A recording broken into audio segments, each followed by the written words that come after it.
LPG को लेकर हैदराबाद से एक बड़ी खबर। कब्रिस्तान के अंदर चल रहा था इल्लीगल एलपीजी रैकेट।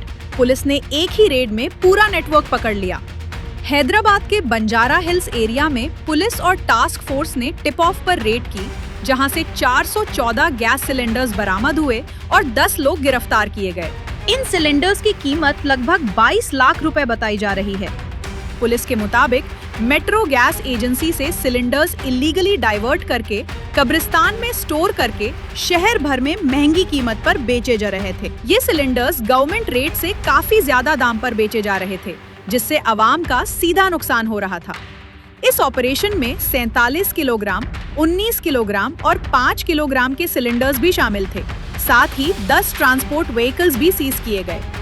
पुलिस ने इस इलीगल नेटवर्क पर बड़ी कार्रवाई की है और हमारी पुलिस डिपार्टमेंट से गुजारिश है कि गुलबर्गा और आसपास के इलाकों में ऐसी एक्टिविटीज पर कड़ी नजर रखे। This video is presented by OSM group. आपके घर की क्वालिटी कंस्ट्रक्शन, प्रीमियम इंटीरियर्स और बेस्ट बिल्डिंग मटेरियल्स के लिए OSM रहेगा आपकी बेस्ट चॉइस। फ्री कंसल्टेशन के लिए जरूर विजिट करें OSM ऑफिस।